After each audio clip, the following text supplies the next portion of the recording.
Hey guys, it is Christina here. I hope you are having the most amazing day ever.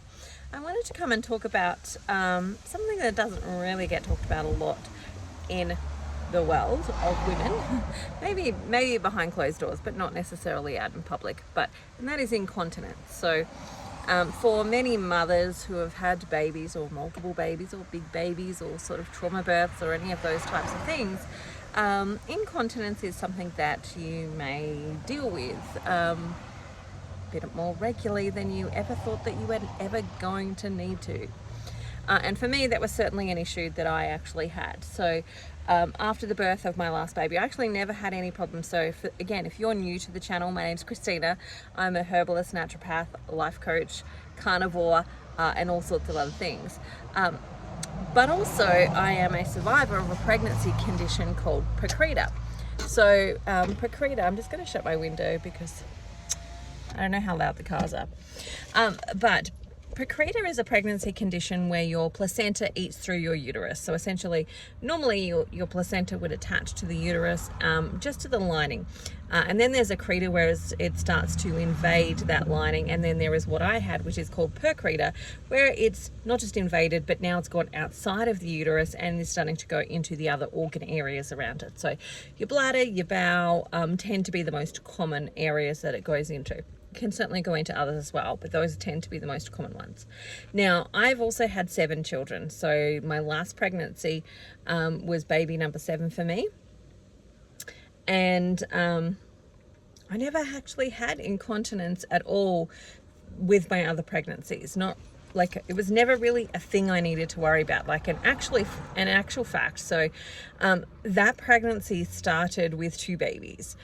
So I didn't know it at the time, but it was my daughter's birthday and I knew I was pregnant and I was feeling the best I'd ever felt in pregnancy because we were doing gaps. So I was super clean. My diet was super clean. I was feeling as healthy as I'd ever felt. And normally by that time in pregnancy, so I was about 7.5 weeks pregnant. And by that time in pregnancy, I normally would have had my head in a bucket. And this time I didn't, and so I was really surprised. And I was kind of super interested because it's the first time that I'd been on gaps and been pregnant as well.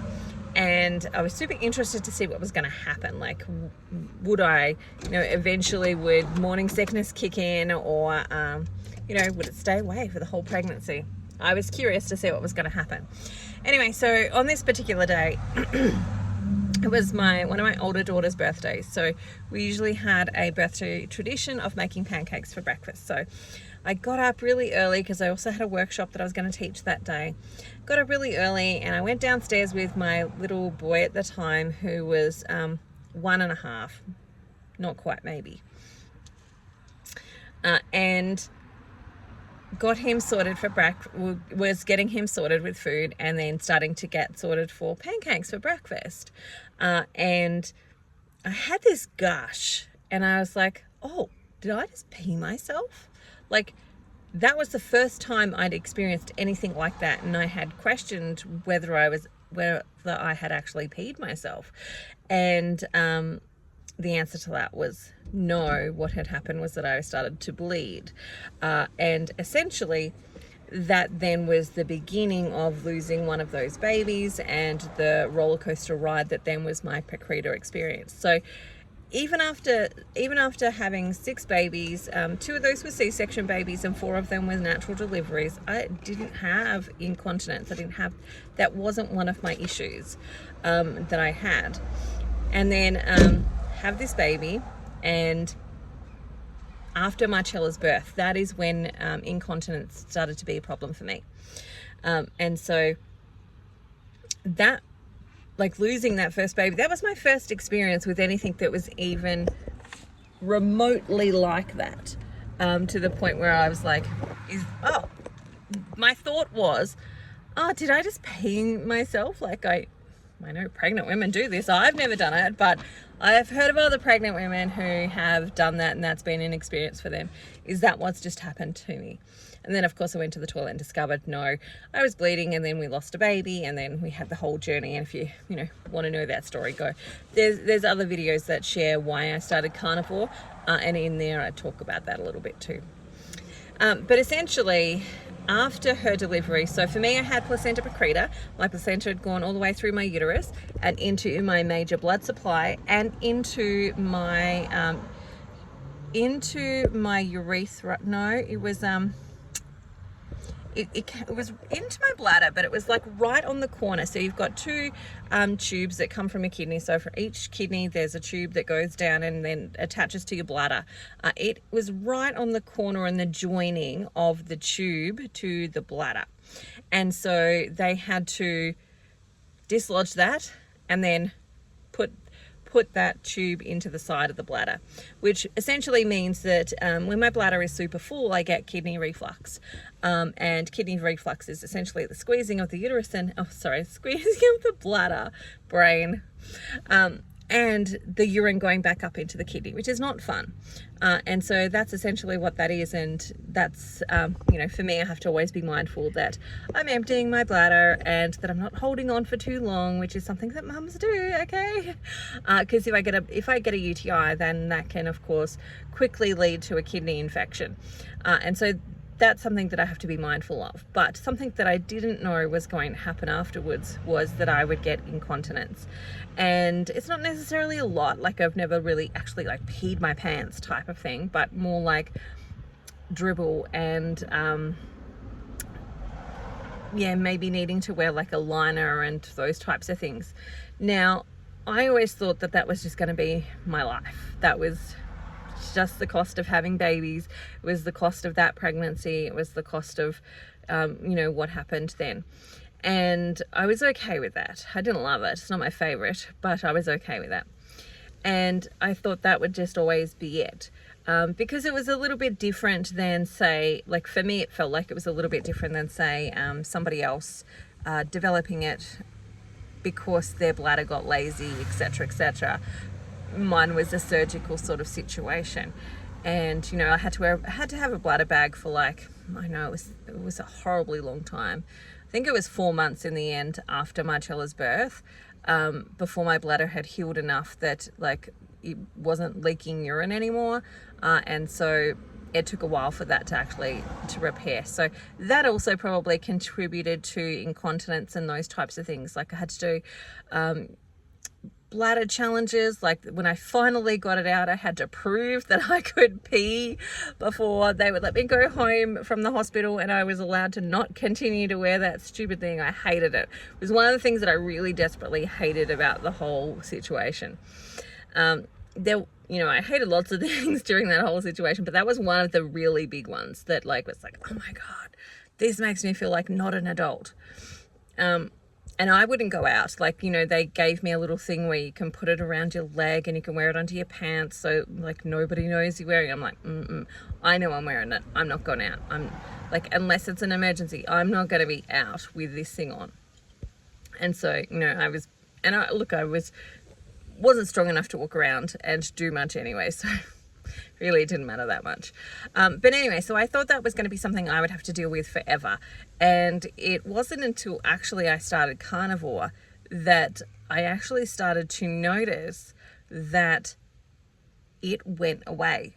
And it wasn't something that I actually had to deal with or face very often.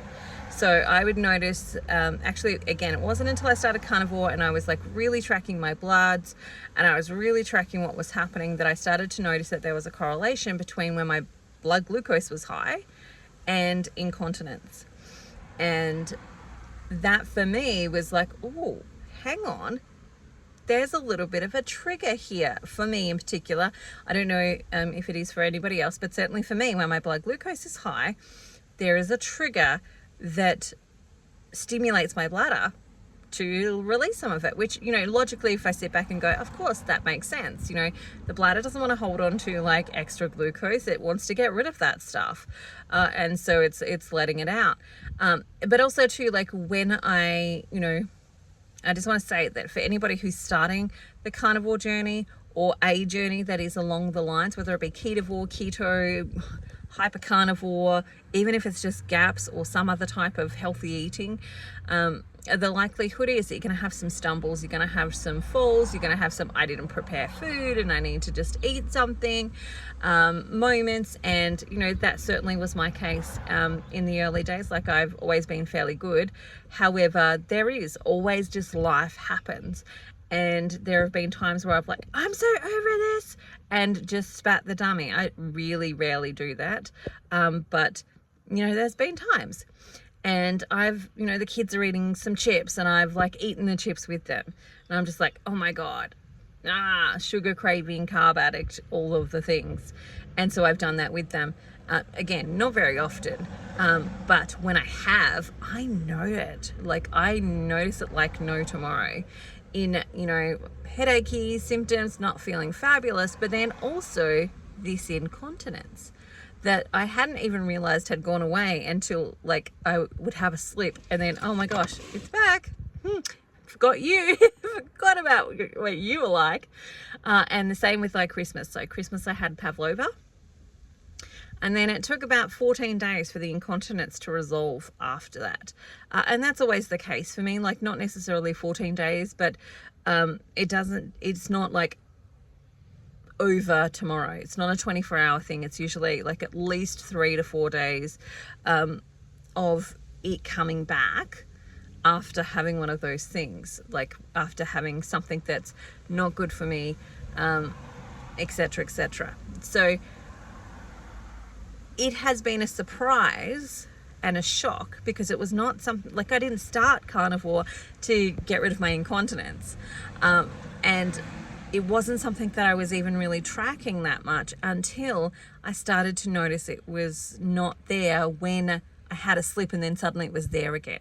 That's how I knew it came back. That's how I remembered that it was there, which is one of those things that I always think it's really important that if you're starting this type of journey, that you actually do some tracking, that you do a symptoms chart at the beginning, that you write all those things down, even the things that you don't even think are symptoms, because the likelihood is you'll find stuff changes and it might go away, and then, you have a slip like me, and then suddenly you're like, oh, right back there, that's come back again.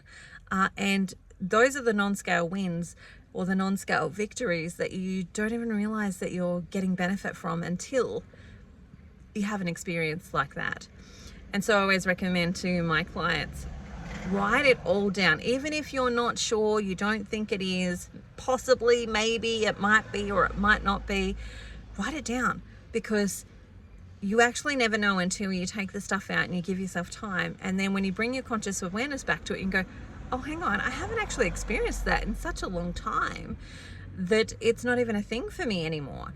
And so that was the same for me with incontinence. Like, I didn't write it down as a symptom because I just thought it was a surgical thing.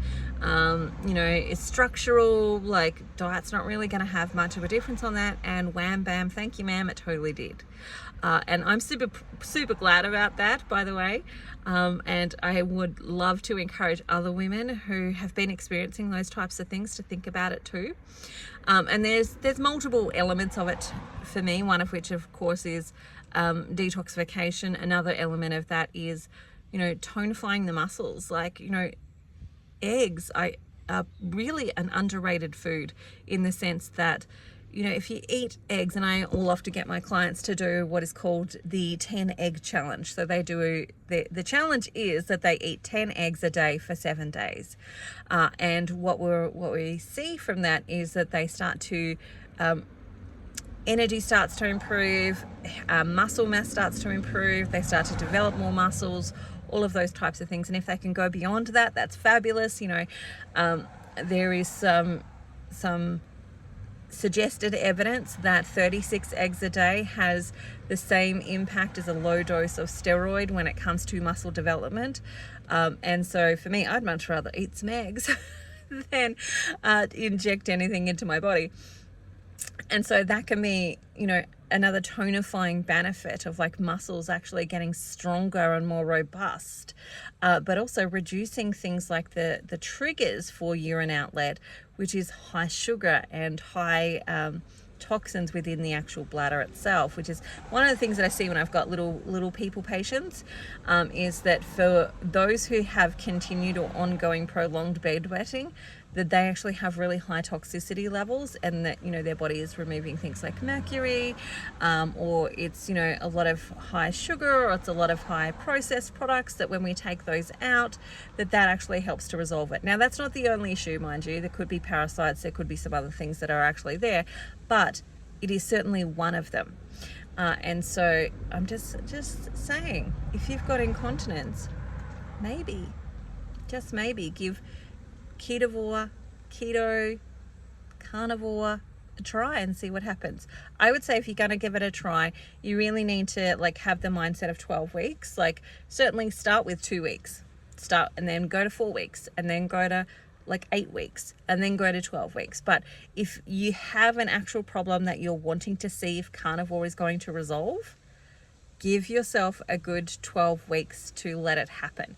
But also get some support. The amount of times I've seen people start something like carnivore, and it could be anything. It could be GAPS, it could be carnivore, it could be keto, it could be any of those things, could be paleo, etc. Start one of those protocols and get stuck. Things aren't completely working for them. They have some issues. It needs tweaking. Everything needs tweaking, no matter what it is. So even when I'm working with my GAPS patients, we have to tweak that for them individually. It always has to be tweaked. So same with carnivore. Carnivore has to be tweaked for the individual. And so it can take some time to actually work out what needs to change and what needs, like, do some experimentation and playing with your body, because you are an experiment of one, and getting that right for you at this phase, because what will happen is that you'll have another phase and that will need to change. So getting it right for this phase and what you need for now. I can see my kids coming back. So I'm going to say goodbye to you, and I will talk to you soon. Much love and many blessings.